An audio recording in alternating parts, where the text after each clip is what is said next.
Hi, I'm Haley Santel, and I am a creator, a maker of many things. I'm a painter, a poet, an author, an ethical fashion designer, um, and I have been making art for the majority of my life. Today, I wanted to talk about how tough life experiences have helped me become a more powerful artist, and to help guide anyone who's an artist or thinking of becoming one um, toward a path that channels tough things into really great art that has meaning behind it. So that's what I want to talk about, but because I am just starting my YouTube channel, I need to give a little bit of a background on how I became an artist and what I guess my life as an artist means to me. It's been quite a process for me, and I haven't been a career artist for very long. I took a pretty big break from being an artist. I have so much that I want to talk about in this channel, going from ethical fashion design, sourcing ethical fabrics, to cut and sew operations, to painting techniques, how to profit as an artist, mistakes I made as an ethical fashion designer, just so many countless ideas and videos that I want to share here on this channel. And that was kind of why I decided to start a YouTube channel. I am not a YouTuber. That does not come very easy to me, so I'm going to do my very best to just be as candid as I can on camera and talk about things that just I feel like the art world might be missing. From 10 years as an ethical fashion designer, I was able to really, from the ground up, learn the business side of the creative world. And I am just really honored that I can bring that into my art career. Having done that first, I was able to learn a lot of lessons and find out how to actually profit as an artist instead of,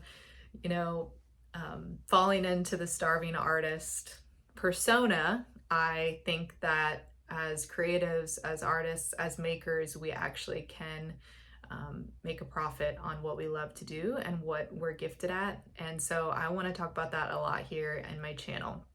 This video, though, I'm going to start off with a bang and kind of talk through some challenges that I've been through really this past year, but also in the last couple of years, and how that led me to being able to create the collection that I'm working on now, which is called Flying in the Dark. And ultimately, I started it due to some really tough health, personal, and career decisions that I had to make, but also that I went through this past year.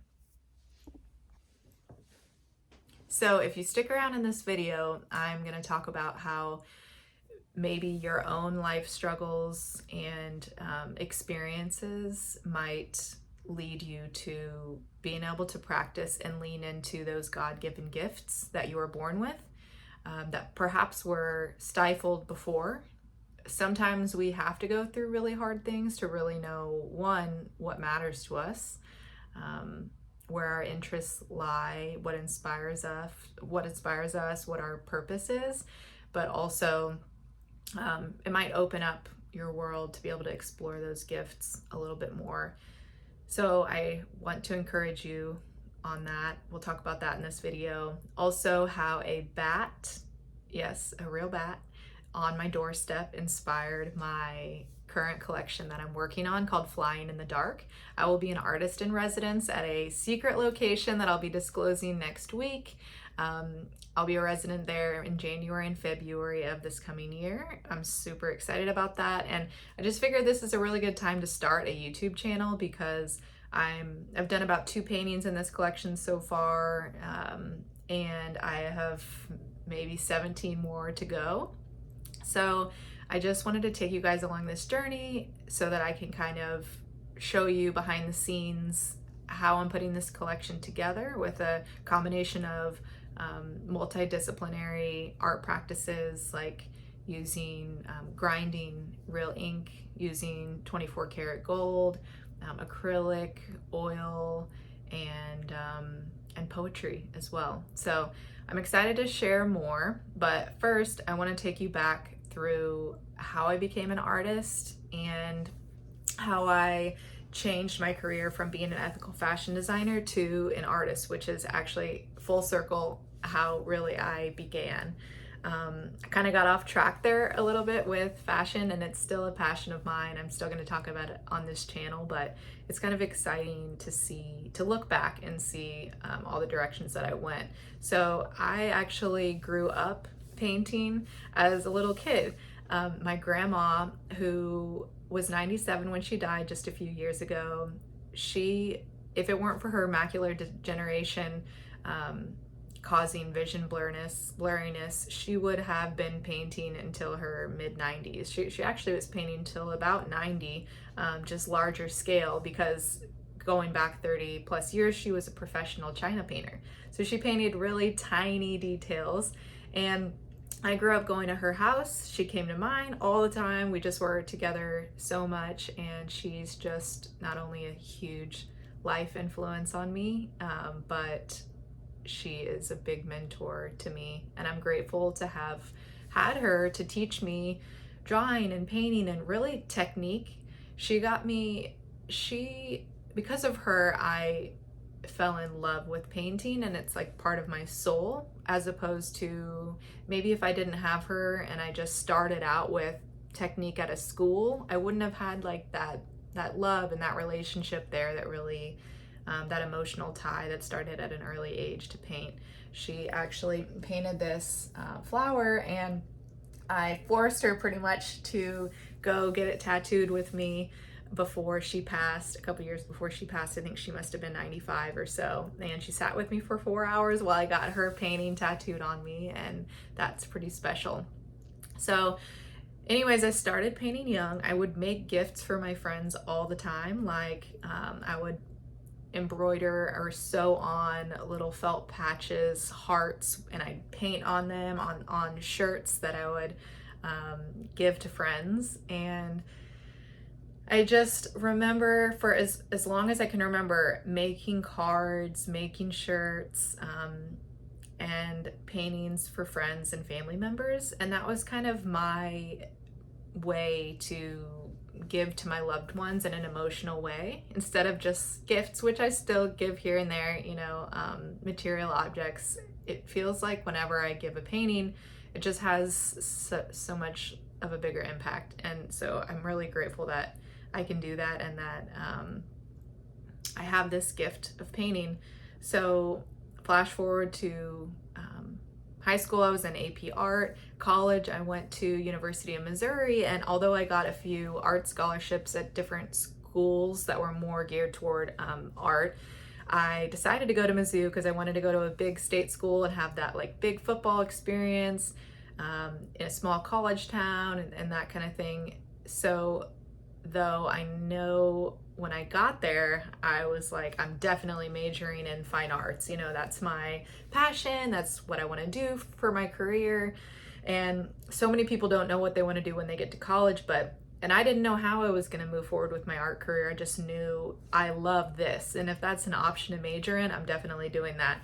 But my parents, who I can't even say enough like words to express my gratefulness, because not only did they pay for my college tuition, yes, it was a state school, but still a huge blessing. I just am very privileged that I got to go to a university and that my parents paid for it, and I left college with no debt. I know I never will take that for granted. I just never will. And if I have kids one day and I can gift that to them, it was like the biggest blessing of my life. Met so many best friends, and I learned so much. However, I was so enthusiastic about becoming a painting major. My parents said, okay, wait, pump the brakes. It might be harder for you to get a job with a fine arts degree. And I understood what they were saying. Art is really valued in my house because my mom is also an artist. And since her mom was too, so it's not as if she's saying, don't become an artist. I think it was just sort of, maybe you should diversify, your degrees a little bit and have more opportunity for when you graduate. Little did they know that I never went in the corporate world. However, I did gain a second degree in journalism, which was really tough. I remember that the guidance counselor told me basically that was impossible, or you cannot have 2 degrees with the journalism degree, because it was one or two, and still is ranked in the country for journalism schools, University of Missouri. However, because it was such a great school, I wanted to get that degree if I was going to Mizzou anyway. So I ended up gaining 2 degrees, one in journalism with an emphasis on magazine design, and one in fine arts with an emphasis in painting. And so I don't think I knew what I wanted to do with the journalism degree. I actually knew nothing about journalism going into the school, but it really helped me start my business and has helped me now as an artist. Because I studied magazine design, I was great at layouts and combining art with, the layout of graphics and text, and just really interested in that. I've always loved things in print. I haven't been a big reader of news online and that kind of thing, but I love newspapers, magazines, that kind of thing. I just love things that are made, that you can hold, that are tangible. And so,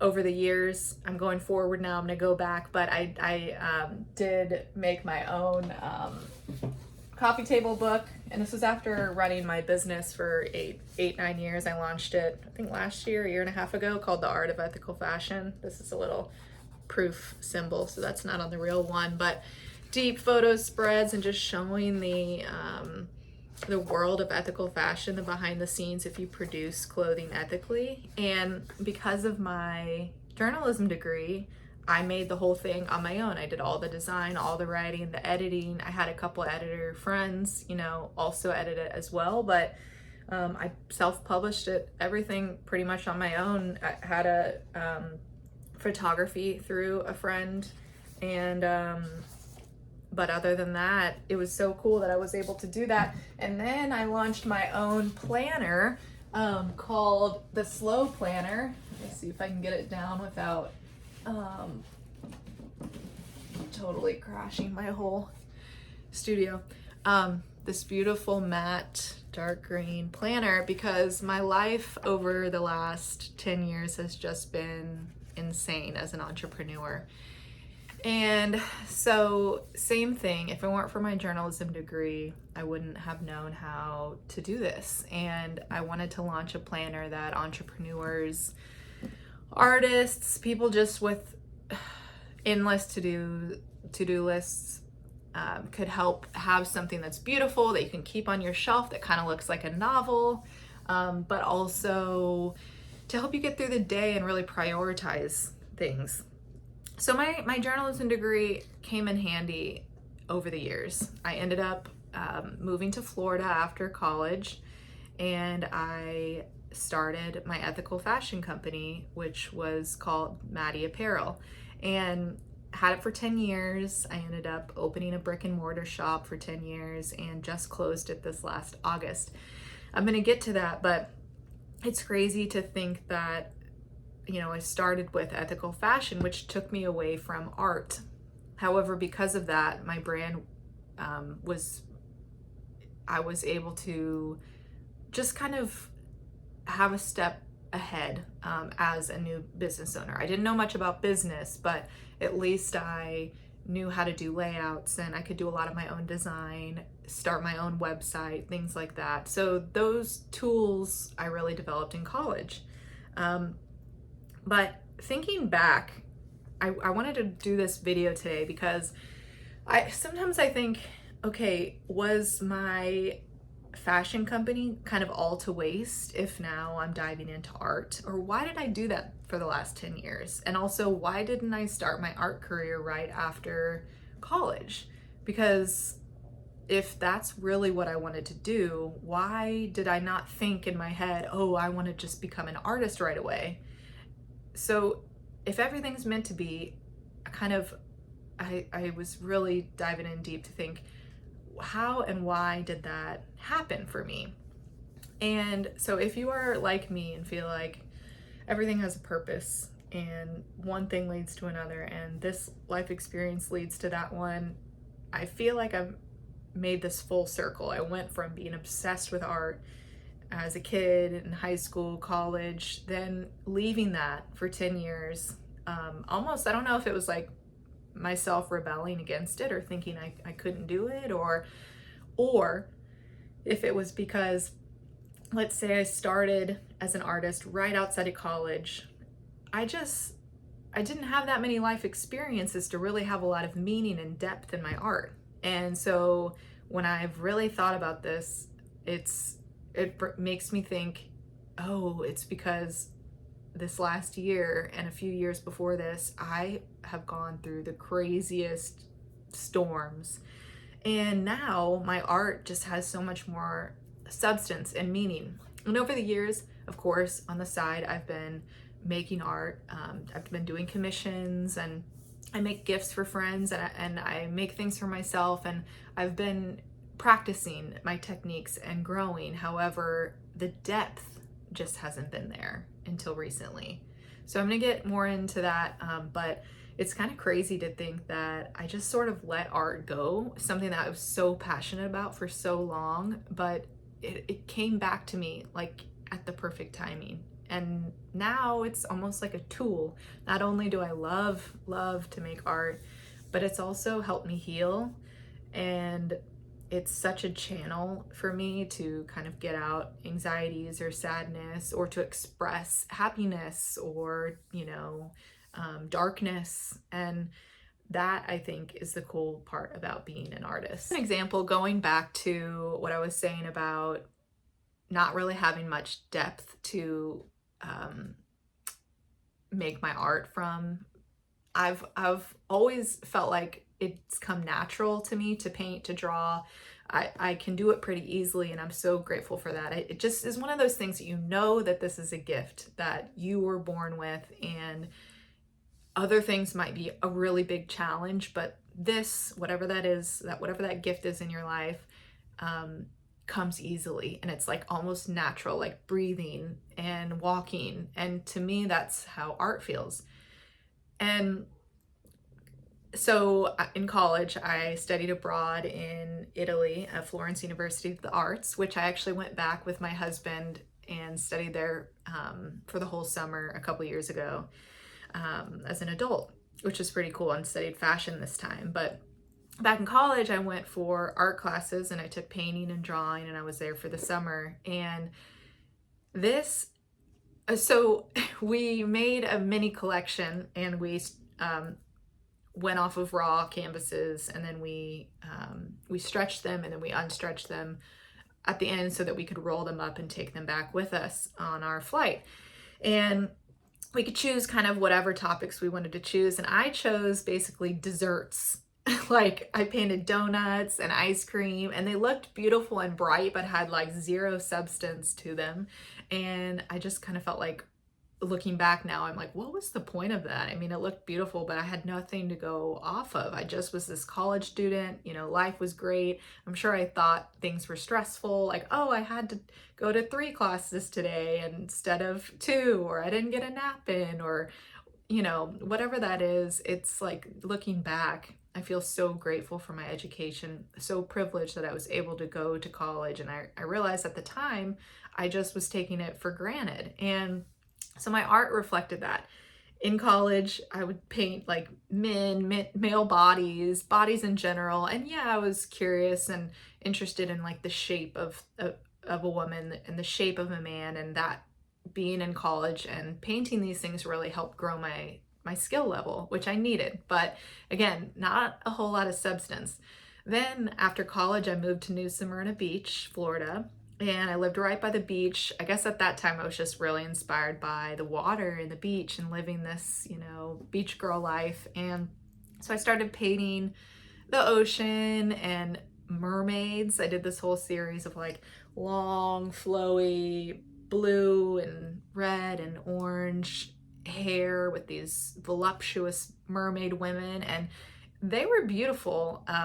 But again, no real substance. That didn't come from life experience, and so they felt flat, a little meaningless. And I didn't try to sell them. I just still have them, but it's like I probably could have sold them. It's just, if I made those now, it would feel like, what am I even doing? Where did that come from? And so it's kind of just funny how the first things that I painted, they were more, well, I guess what I was interested in that very moment, but they weren't built on happiness or depression or fear or light or darkness or any kind of life experiences. And so to me, looking back, they just feel like super blah and flat. And I guess that's the journey that we all go on. We each have our individual journey, and mine started with that, just, I guess, making things just to make things.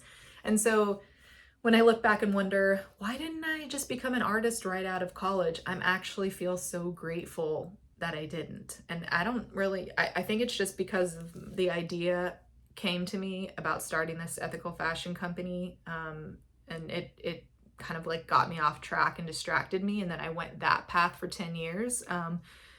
But I came back around at the perfect time. And so I'll explain a little bit more. When I moved to Florida, I came across this kind of crazy, shocking statistic about underwear. Underwear is the most needed and most requested item of clothing. It's the only item that can't be donated used. And so people don't think to buy it new to then donate it. So I started this company with a friend where for any item someone would buy, we would donate a pair of new, comfortable, sustainable underwear to requesting organizations all over the globe. And so started like that. And then we wanted to make all the other elements of the business impactful. Like we wanted to be proud of them and feel like they fit with our morals. And so my friend around that time in the development stage dropped off. She no longer wanted to run the business, or we just decided that I would move forward, basically so we could stay best friends, and still are. And so I decided I wanted to pay a living wage and keep the production in the US. So all of our cut and sew production to make all of our apparel products was always done in the US. And we paid a living wage to our sewers, which kind of was like unheard of at the time. And then we started sourcing sustainable materials like organic cotton, bamboo, cruelty-free silk, things like that. And it went from I did all the designs and worked with a local pattern maker, and it started with 6 black styles of women's underwear. And it was like buy one, give one, just like Tom's shoes. You buy a pair of underwear, we donate a pair of underwear. And then we expanded. We just started making all of these staple styles for women and eventually men, unisex, and even home goods like pillowcases. We even made candles, underwear, hoodies, joggers, pajamas, basically staple basics that you could keep in your life forever. And then anytime someone bought something, we would donate a pair of underwear. And so I ran this brick and mortar shop. I ended up moving to Kansas City a year after launching this in Florida and opening our brick and mortar store that I just closed in August. And I'm gonna get into that. It just was due to a lot of health things and really just digging down deep to figure out what was important and what did I want in my life. But it was so hard. Everything, it was the craziest, most amazing experience to start this company from the ground up. And it's interesting to think that life just brought me there and gave me enough motivation to want to do that and do it every day. And honestly, I didn't think that I was going to close the business. I thought maybe I'd do this forever. Like maybe if I had a kid, they would take over my company. But we got to year 8 or so, and I was still having a really hard time not only remaining profitable. So we were making these great sales annually, but just was so hard with paying the living wages to everyone on our team, even in our retail shop, which is really also unheard of in the retail world, where most employees are paid minimum wage or just not living wages. And everything was so tight,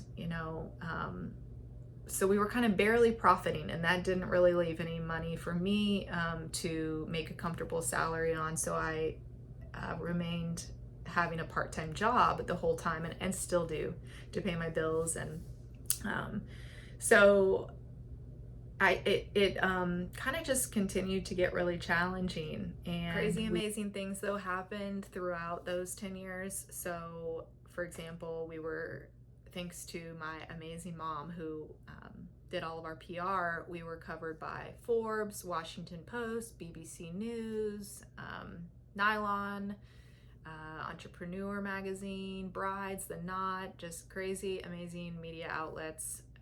Had celebrity customers and supporters.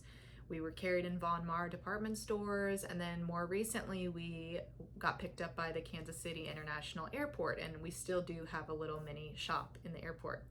So about year 8, I started to feel like, okay, we're not really profiting. Something has to change. It's like the definition of insanity is doing the same thing over and over and expecting different results. And I started to get burnt out. So I think my life was telling me I need to slow down, and I need to take time for me, and to really like dig into what am I digesting? What am I listening to? What am I watching? What am I eating? What am I wearing? And I felt like I wanted to connect in that way to the community and offer a space like that. So I didn't want to just only offer our clothing in our shop anymore. We had this space that started becoming like a community space, which is this beautiful spot with a backyard, and we had a bar. We had events at night where we'd host musicians. And so I decided I wanted to change the name of the shop. And also, I think in my subconscious, I was starting to tell myself, I want to get into art again. Like, I'm missing art and I don't have time for it because I'm running my ethical fashion business. So I started making art on the side and getting really inspired again. And so we reopened the shop and also rebranded the line from MADI Apparel to Slow Motion Goods. And MADI Apparel just became our in-house brand that we relabeled to Slow Motion Goods. So we did that about a year, 2 years ago. And it felt like that was such a fun change. We started carrying non-alcoholic drinks in nootropics and adaptogens at our bar, and we'd have mushroom coffee and turmeric coffee, and have a curated slow playlist where you could just sit down, take a beat, relax, like really think about what you were doing, get out your notebook. We had meditation candles, and we just started, we had used records, and we started caring and doing things a little bit differently, reclaiming items instead of only making new, but just really focusing on the environment and focusing on like ourselves, our souls, and what we needed. And so I'm grateful for that change. But I think again, like, doors kept closing. The universe was telling me, even though you made that change, that still like wasn't it. And so I think I just kept sort of trying to force it. And I didn't want to give up. I loved what I did. I wasn't really making much money, but I felt like, let's try this, and let's keep giving it a shot. And not only was it a kind of a financial struggle, but my life experiences, and hence this video, really kind of brought me to a halt, and like a big great awakening earlier this year, when I found out that I was pregnant, my husband and I. So in March of this year, 2024, we found out we were pregnant, and we were thrilled. We were telling friends, family, but kind of mostly keeping it to ourselves until we really got our checkup. And I went in after a trip to a sonogram appointment, and they not only told me that the baby was no longer had a heartbeat, but that I had a huge, and by huge, like it literally was this, a 6-inch cyst on my ovaries. And so the gynecologist immediately referred me to an oncologist. So I leave this appointment not only not having the baby in my belly anymore with a heartbeat, also knowing that I have this giant cyst that I have no idea where it came from, thinking that it's possibly cancerous because they're referring me to an oncologist, and then just thinking, gosh, I'm stressed, like so much is going on at work, and because I'm an entrepreneur, so like I can't take this time off, and I'm grieving, I'm mourning. So I had a D&C, which if you aren't familiar, maybe some women that might watch this have had one, and I would love to connect in any way if so. But it's where the pregnancy is removed, and if you're not able to pass the pregnancy through a normal miscarriage naturally, then they go in and do a surgery and remove the pregnancy and any remains left. So I had that done in mid-May, and just like was crushed, absolutely crushed. And there was a lot going on with my marriage.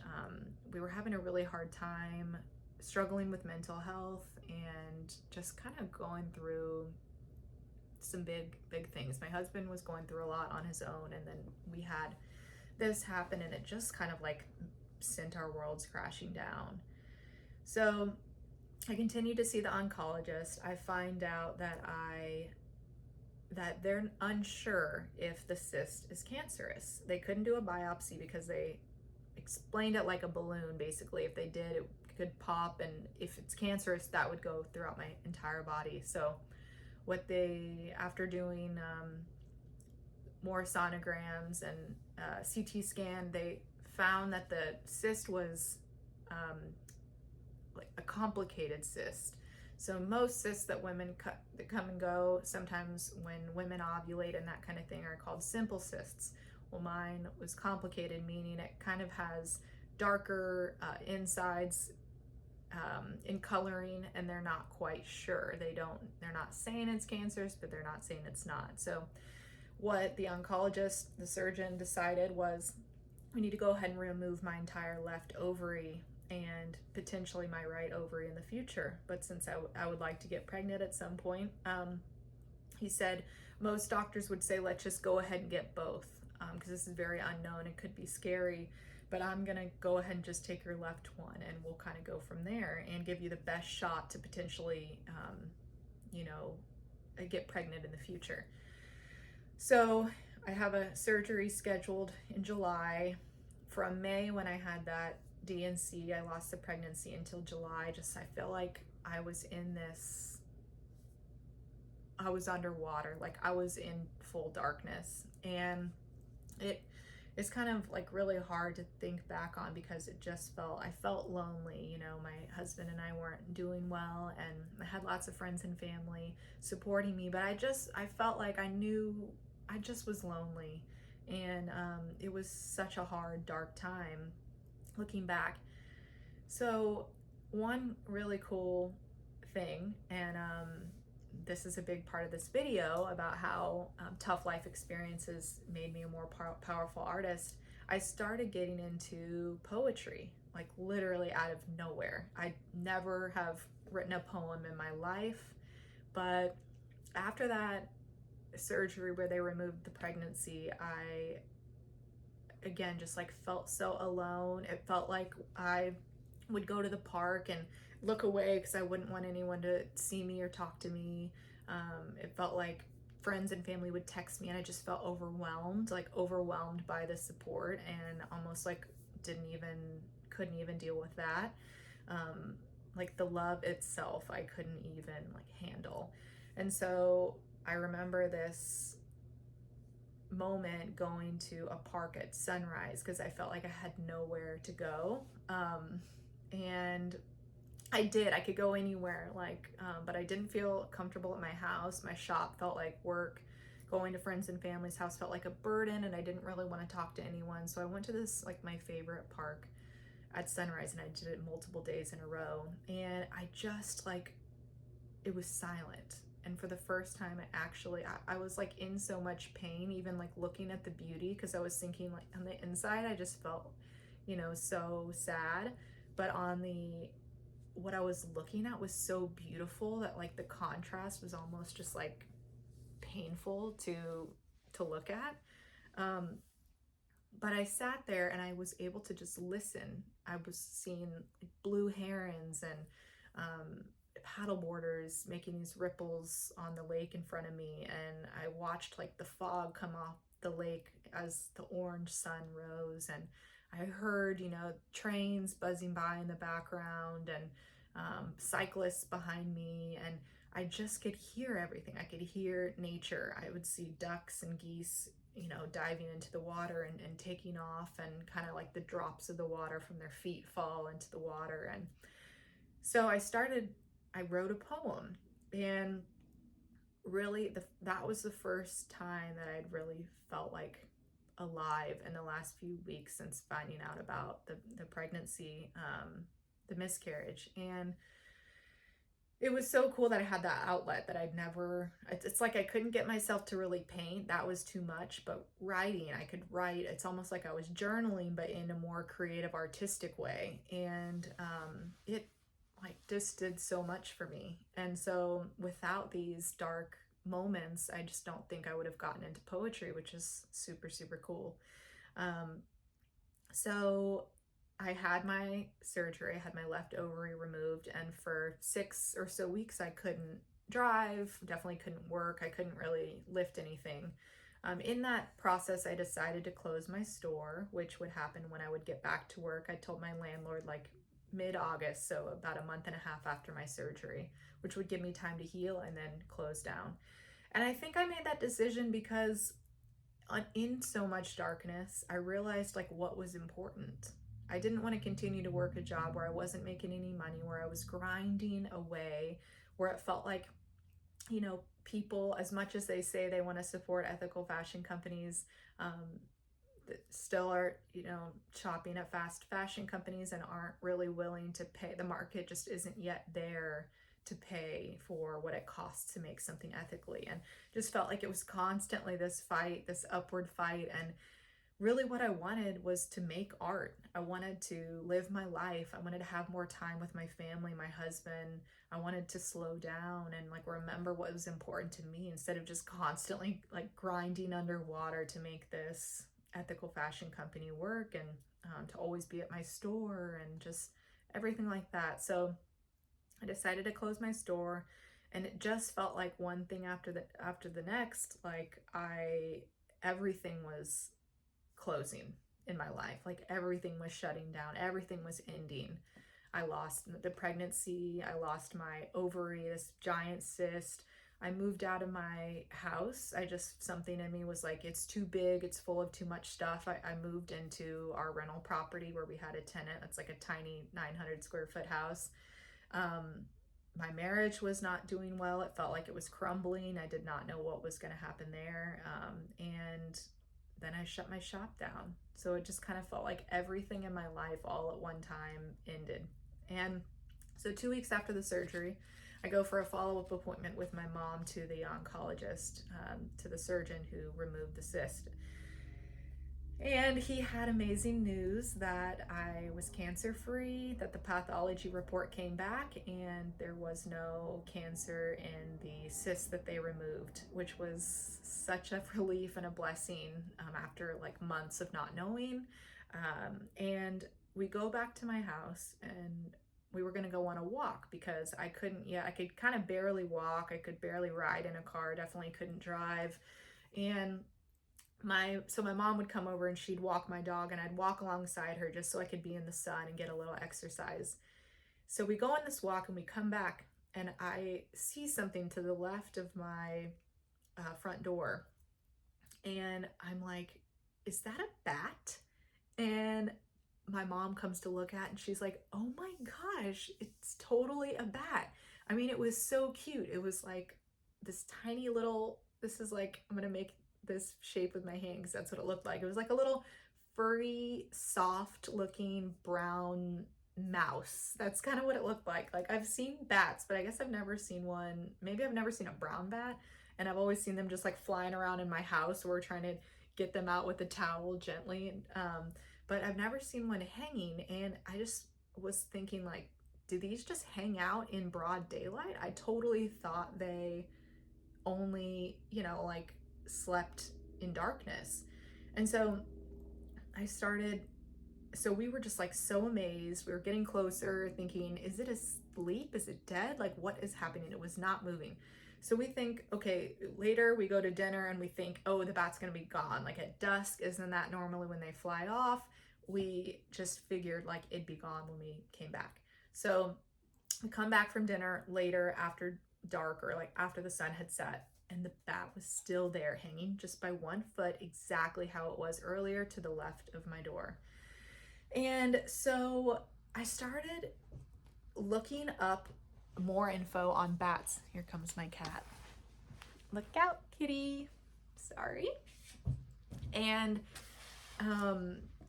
in the morning, the bat flew away. So I was like, oh my God, it was not dead. It just had been staying there for this whole time, just to maybe like bring me a message. Because I felt like if it was there for a second and then like scared off and flew off, I'd sort of not really think much about it. I'd be like, oh, that was kind of weird. But since it just stayed there for so long, it really made me actually be like, okay, what's happening here? Like, why is this bat here for so long? So I started researching bats.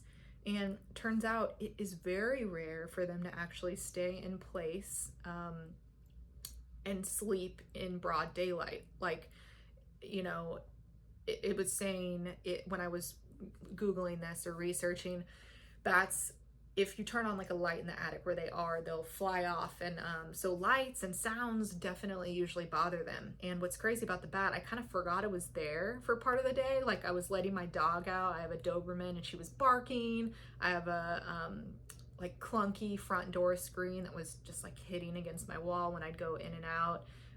There were, horns going off, cars honking. And we were just, it never moved. Like the bat stayed put. This was from 2 p.m. broad daylight in the summer all the way until like early in the morning when I got up. It wasn't there. And so I started thinking more about the bat, and as I was researching, I was learning about how in different cultures bats symbolize death, but death doesn't always have to be something scary. It actually at the same time can mean rebirth. And bats have other really cool animal spirit guide symbols, and this is actually how I came up with my new art collection. I was so inspired by the bat and like its symbol of darkness that it inspired me to start my collection, Flying in the Dark, a poetry book and a series of multidisciplinary paintings that I am currently in process working on.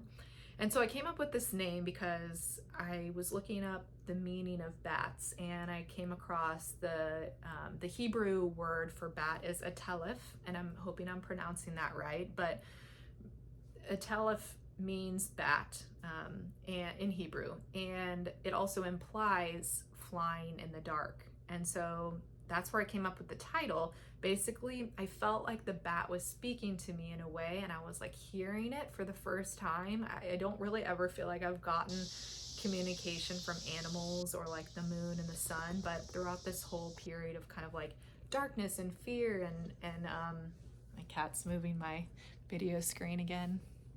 Say hi.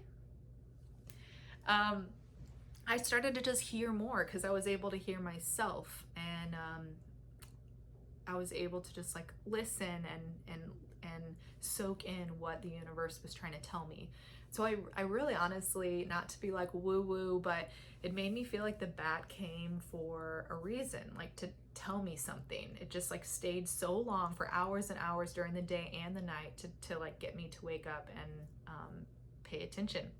And so from the bat, I got that there can be all these obstacles at night, but that we can avoid the obstacles too, just like the bat, and kind of like, and have a rebirth, like to fly, and to actually, a symbol of like not just physically flying, but also like excelling in the dark.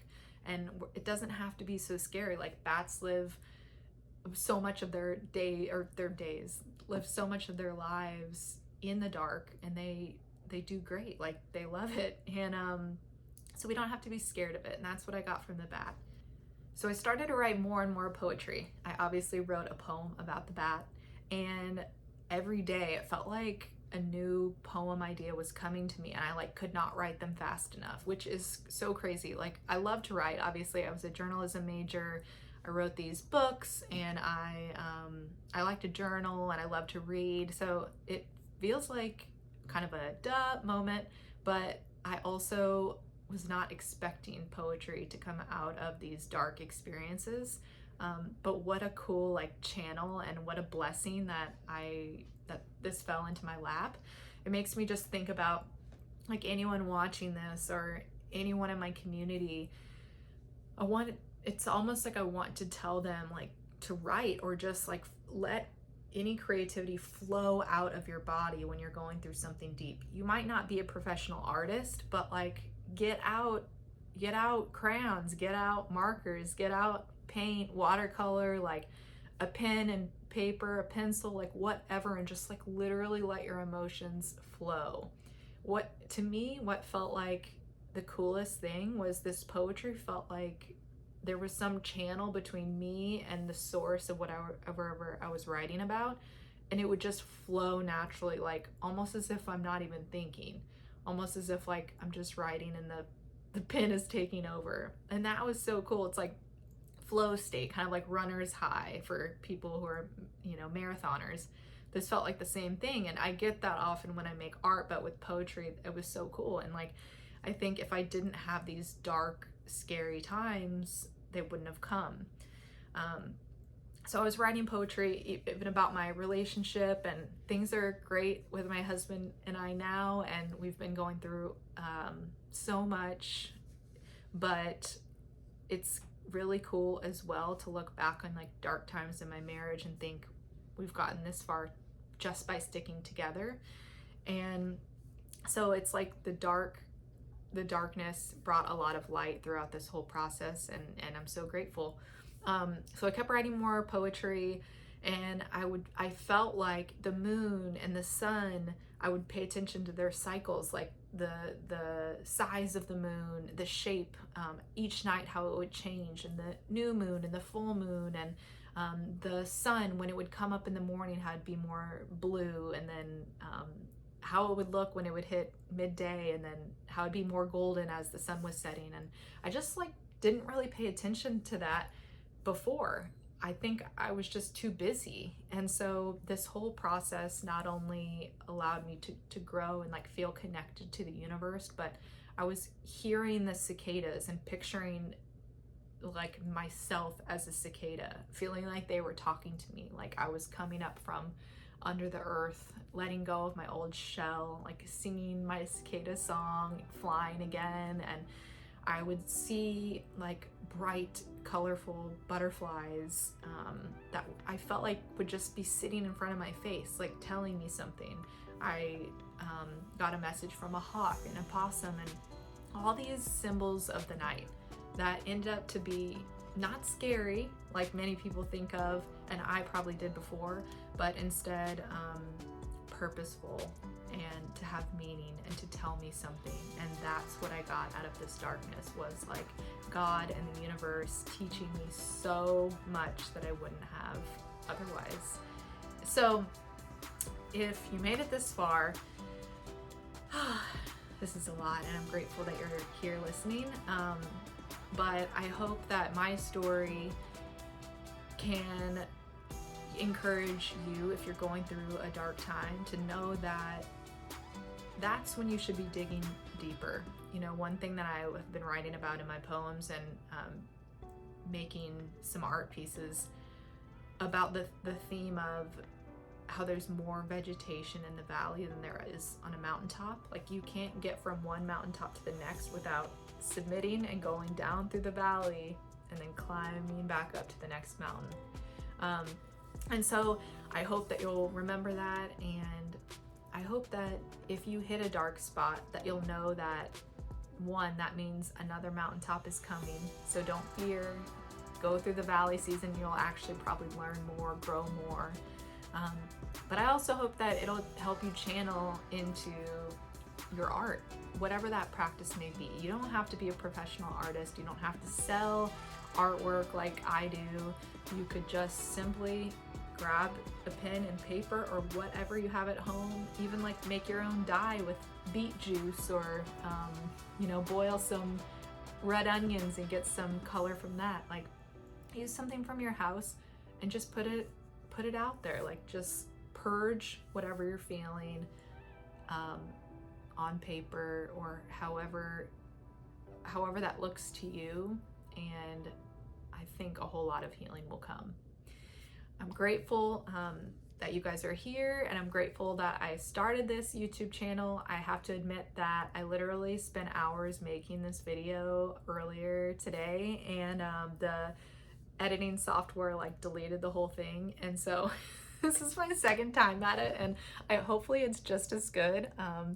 But I can't wait to make more videos on fashion, on art, on just having a creative business that can make a profit and do good. And I'm just grateful to be here, and I hope to connect with you guys. If you went through something hard this year, I'd love to hear about it and how maybe art brought you through it. Have a great day.